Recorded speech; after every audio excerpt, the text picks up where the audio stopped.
जय श्री कृष्णा, जय श्री राम, जय गौ माता, जय राधे श्याम। आप देख रहे हैं तुलसी तपोवन यूट्यूब चैनल और इस वीडियो में हम चर्चा कर रहे हैं पाप मोचनी एकादशी का पारण का समय और पारण के नियम, पारण क्यों किया जाता है, ऐसी तमाम बातों की जानकारी आपको मिलेगी। आइए, व्रत खोलने के बाद क्या खाएं क्या नहीं खाएं, ऐसी तमाम बातें आपके बीच में हम निवेदित कर रहे हैं। तो सबसे पहले तो बता दें, एकादशी का व्रत सबसे पुण्यदायी व्रत होता है।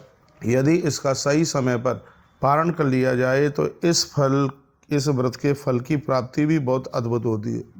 इसके व्रत की पारण विधि आप तुलसी तपोवन यूट्यूब चैनल के माध्यम से आप सुन रहे हैं। इसमें हम एकादशी के व्रत का नियम भी आपको निवेदित कर रहे हैं, पारण का समय भी बता रहे हैं और तामसिक चीज़ों को खाना नहीं है, यह भी हम आपको निवेदित कर रहे हैं।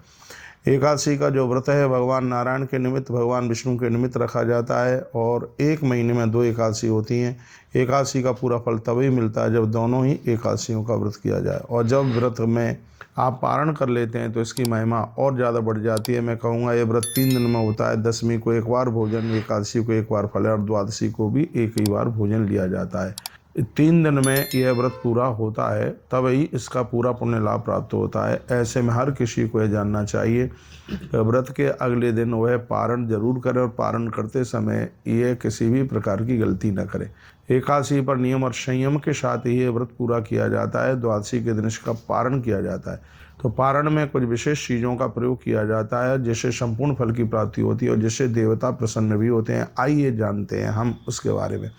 भगवान नारायण की किसी भी पूजा, विष्णु भगवान की हम पूजा करते हैं तो उसमें तुलसी को समर्पित करना बहुत ज़्यादा जरूरी होता है, क्योंकि भगवान नारायण का तो तुलसी के बिना भोग भी नहीं लगता। भगवान विष्णु को कोई भी आप व्रत करें तो उसमें तुलसी को लिया जाता है। एकादशी के व्रत के पारण में भी आप तुलसी पत्र को अपने मुख में डाल करके ही आप पारण करें। तुलसी से पारण किया जाता है तो एकादशी में होने वाले सभी अपराध हैं वो समाप्त हो जाते हैं। तत्पश्चात आंवले का वृक्ष भी भगवान विष्णु में ही बताया गया है, इसलिए एक आंवले का फल खा करके भी आप इस एकादशी के व्रत का आप पारण कर सकते हैं। द्वादशी के दिन आंवला खाने से पति की उम्र बढ़ती है, अखंड सौभाग्य बढ़ता है, निरोगता मिलती है और सबसे बड़ी बात है कि संतान के सुख की प्राप्ति होती है। जो भी कोई जिस दिन व्रत खोलता है द्वादशी के दिन, तो उस दिन आंवले की महिमा ये इतनी है, इससे पति की उम्र बढ़ती है, निरोगता आती है और सबसे बड़ी बात है कि संतान का सुख प्राप्त होता है। एकादशी के व्रत के पारण में यदि आपने प्रदोष नहीं किया है तो चावल जरूर खाइएगा, इसलिए क्योंकि एकादशी के दिन यदि कभी भूल करके चावल खा लिया है तो उससे रेंगने वाली योनियाँ प्राप्त होती हैं, लेकिन द्वादशी को चावल खा करके व्यक्ति इस योनि में जाने से बिल्कुल बच जाता है।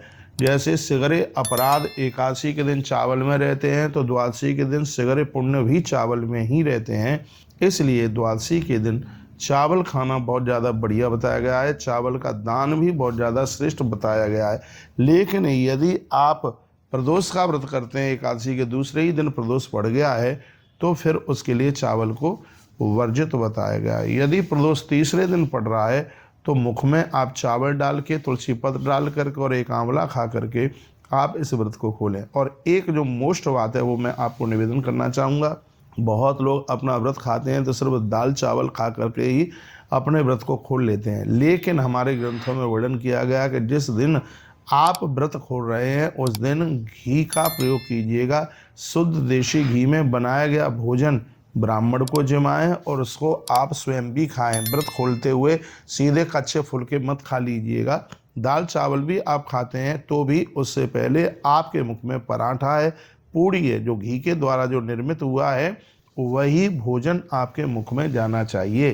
तुलसीवन आश्रम तो ऐसा ही करता है। भूल करके भी पारण वाले दिन ये चीज़ें ना खाएं। क्या ना खाएं? उस दिन मूली ना खाएं, मसूर की दाल ना खाएं, लहसुन और प्याज का बहुत ज़्यादा इसका परहेज करें। ये चीज़ें जिस दिन आप अपना व्रत खोलते हैं उस दिन ये चीज़ें बिल्कुल भी नहीं खाई जाती। उसमें मूली को भी लिया गया है, लहसुन और प्याज को भी लिया गया है, इनको ठीक माना नहीं गया है।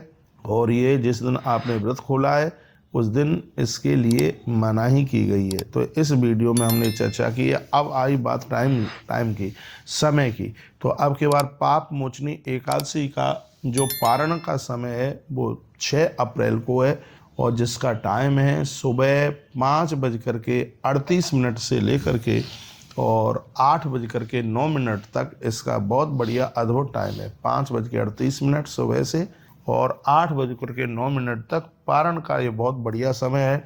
तो हाथ में जल ले, उसमें तुलसी का पत्र डालें और केशवाय नमः, माधवाय नमः, नारायण नाम बोल करके और उसका आचमन कर लें। ओम नमो भगवते वासुदेवाय, एक माला का इस मंत्र का जप करें। फिर आप देखिए ये पारण का कितना बड़ा प्रभाव है। अनजान में होने वाली जितनी भी त्रुटियां गलतियां हैं वो भगवत दोष में मानी जाती हैं, लेकिन व्रत का पारण करने से उस दोष से मुक्ति मिल जाती है।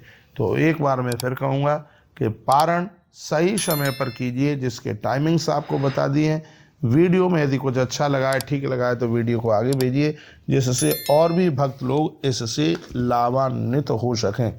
पाप मोचन काम राजन्य कुर्वन्ति नरोत्तमा तेषाम पापम चैकतम सर्वम चम क्षयम ब्रजेत। आपने ऐसी एकादशी का व्रत किया है कि जिस व्रत के करने से संपूर्ण पाप नाश हो जाते हैं। तेषाम पापम चैकिंचित सर्वम क्षयम ब्रजेत। महात्मा लोमश ने ये बात राजा मानधाता को बताई है कि बहुत ज़्यादा पुण्य उदित होते हैं, तब ही व्यक्ति को कहीं पाप मोचनी एकादशी का व्रत करने का सौभाग्य प्राप्त होता है। व्रतस्य चास करणात् पाप मुक्ता भवन्ति ते। जिनको पापों से मुक्त होना है, ऐसे लोगों को एकादशी का व्रत और उसका पारण जरूर करना चाहिए। बहु पुण्य प्रदम ये तहा। यदि आपने पारण किया है तो बहु पुण्य प्रदम ये पारण आपको एकादशी का बहुत सा पुण्य प्रदान कर देता है। ये तत्करणाद व्रतमुत्तमम।